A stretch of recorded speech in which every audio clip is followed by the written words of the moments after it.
In the narrow, winding streets of Montmartre, where the scent of paint and pastels blended with the chill of the Parisian air, there once lived a young man with a restless soul and a heart for color. Born to a family of modest means, his father crafted pianos, but the son's hands were destined for canvas, not keys. He spent his days as a boy watching the light change over Montmartre's rooftops, each hour painting the city in a new shade. This love for shifting colors led him into the world of art, where a family friend arranged for him to learn from a skilled painter. Under his master's guidance, he was shown the world of light, shadow, and life as expressed in brushstrokes.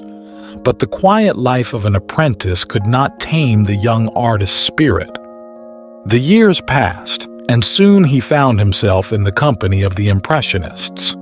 He met artists who embraced the beauty of ordinary scenes, the kind found on any street corner or crowded cafe. He began to see that art did not have to be filled with grand subjects and heroic gestures to capture truth. Instead, he embraced his love for simple moments, lovers' whispers, the gentle gaze of a woman at her reflection, the quiet elegance of a garden in spring. With a mix of tradition and daring, he painted scenes that startled his audience.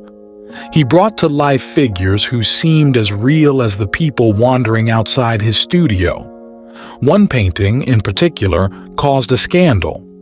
Inspired by a poem, he created a scene of a woman in a moment of vulnerability, but set in the modern world.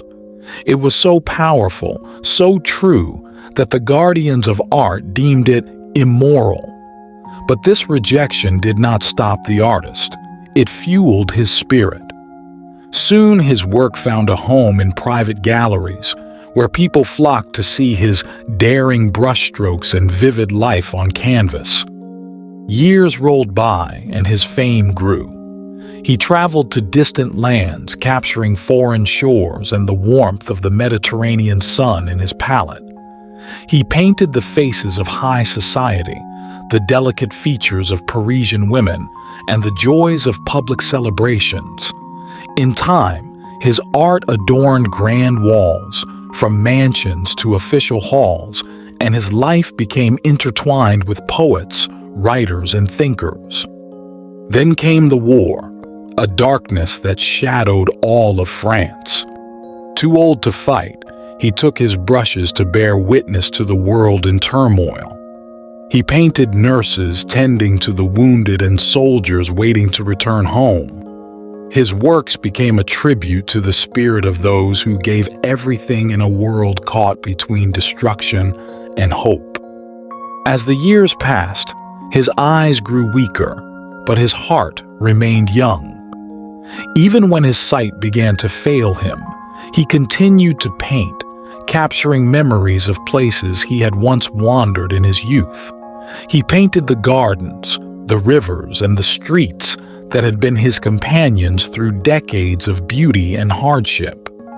When the end finally came, the city he loved mourned him deeply. In his memory, a small street was named after him in the very heart of Paris. But his true legacy lay not in the stone of streets or statues, but in the beauty he left behind.